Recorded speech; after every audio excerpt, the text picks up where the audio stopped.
Last game on that divisional round slate, we had the Chiefs versus the Buffalo Bills, man. What a game. Yeah, what a game. Very, very up and down, intense, back and forth. A lot of punches thrown, a lot of counter punches thrown right back. Lead changes. You know, they pushed that one all the way down to the wire. So, what say you about that game, man? All right, so let's talk about the Chiefs. All right. You said they was gonna lose. I did, but I also said I don't like betting against Patrick Mahomes either. Trust me. I didn't like the bet, but I had to pick one. Now the Chiefs.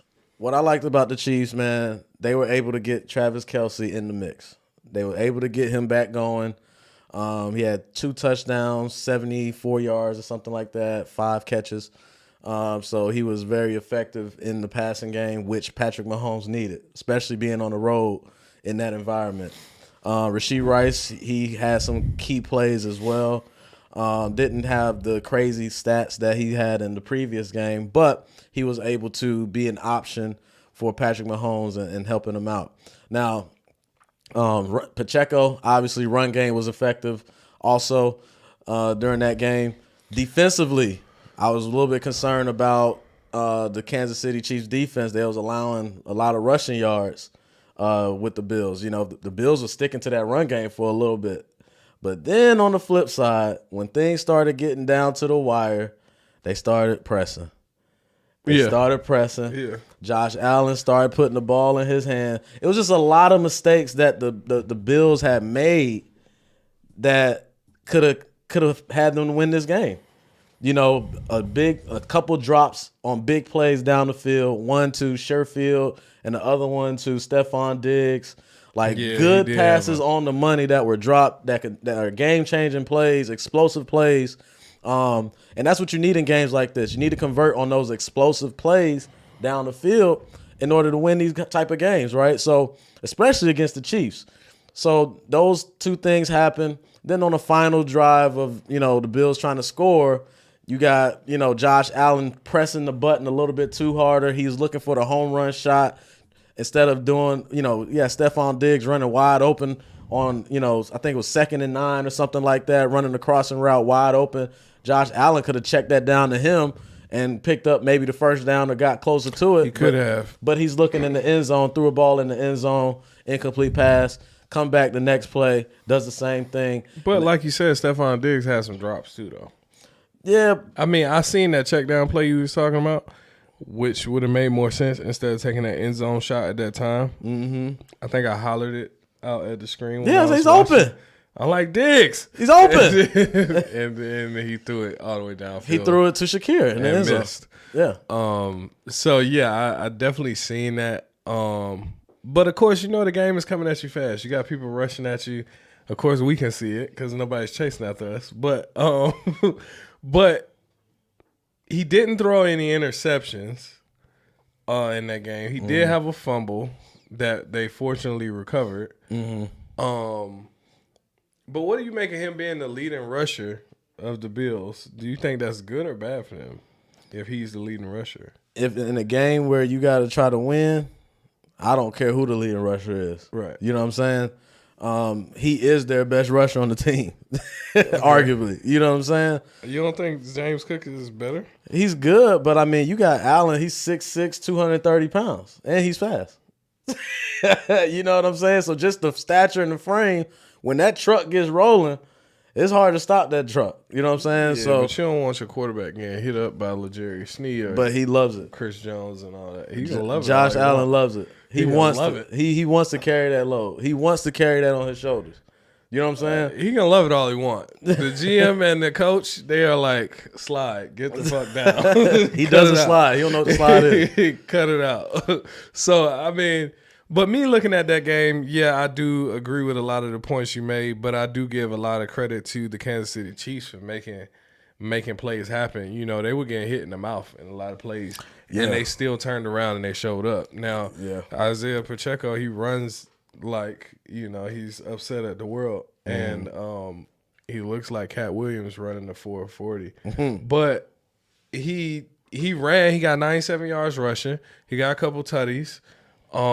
He got a lot of yards after catch sometimes when I ain't gonna say a lot, but he got some yards after catch when he did catch the ball out of the backfield. He made plays happen. He was very dynamic, and I think somebody made a good point of saying this is probably the best I've seen the Chiefs offense look and function throughout the entire season. Absolutely.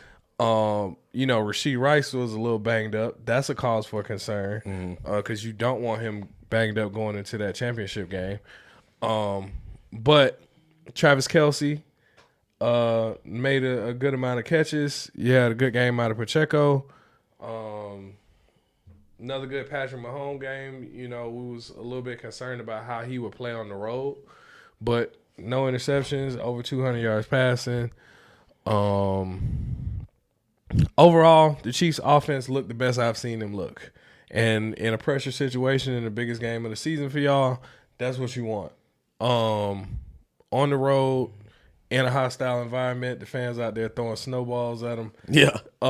Lighting them up. Yeah. So I think the Chiefs deserve a lot of credit for that win too. They do. It wasn't just a collapse, even though the Bills were in there up into that field goal downwind that just got sailed. You know what I'm saying? I don't blame the kicker for that. I don't blame the kicker for that. No. He had a good angle, but the wind just caught it, the higher one. Like I said, those two plays before that, they probably were bigger. Those two plays before that, where Josh Allen was going for the kill shot, going for the home run. You know what I'm saying? You had so much time left on the clock.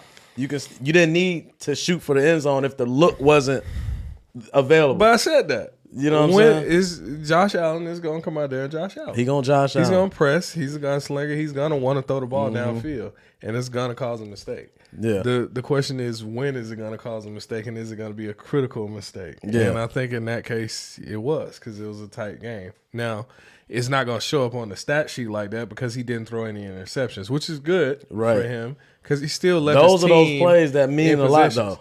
But yeah, those are plays that mean a lot. And that could have easily been one of those plays where he ends up being picked off in another situation. But fortunately for him, it was just a missed pass. But I think the Bills, coming off of that loss, they're going to have to look at it and evaluate it a little bit different this time around. They're going to have to, probably shake some stuff up. I know they're going to have to. Faith. There's going to be a lot of changes. Roster, but they got to make some changes over there. No, because those contracts are done. They expired. They got too much money. They over the cap. It's a lot to be. Yeah, the fans over the cap, too. Stop telling them that you're about to beat Mahomes with that roster. Yeah, the Bills, that team is about to be a whole new looking team next season because of a lot of different things. But to their credit, man, they was able to stick throughout that game, and they were very depleted on the defensive side of the football. You know what I'm saying? They lost a lot of key players this year. If they had their defense, that might be a different conversation. Yeah. Because they might have had better field position in certain spots. They might have been able to get a couple turnovers. Different things could have happened had the defense been up to par and fully healthy. But no excuses. You play with who on the roster. No excuses. You got to play with who you got. Injuries are not an excuse, man. I'm over that. Unless it's at the quarterback position. Come on, man. Everybody else is replaceable. That quarterback, though, is kind of hard to replace that QB. Hell, well, we found out that was a lie, too. This season, we saw the most backup quarterbacks we ever seen in our life, at least in mine. I don't see any backup quarterbacks in the playoffs right now. I don't know about you. I don't see any of them backup quarterbacks in the playoffs right now. But I'm saying throughout the season, this is the most we've ever seen. That's throughout the season. I'm talking about, we talking playoffs when it matters. That quarterback is irreplaceable. You can have injuries in every other position. But if you have an injury in that quarterback position in the playoffs, chances of you winning that game slim to none. Regular season, that's cool. I don't see any backup quarterbacks in the playoffs. Not no more. No, they out now. So yeah, because they got in there because of their defenses. Okay. All right. Well, man, that was the games for the divisional round. It was a very interesting weekend of football. Very, very high intensity games. A lot more competitive than it was in Let's the go wild card. Ravens, man. So yeah, it's a lot of teams that's looking good. It's some that had the battle. They was looking a little bit on the fence, but big trust, flop. You know what time it is? Flop game. You know what I mean? RAVENS Ravens. That's what it is. But yeah, man, we're gonna get right back into it, man, because it's only a few games left, and you know we Final gotta come Four. back and talk about that Final Four when we get to the rundown, man.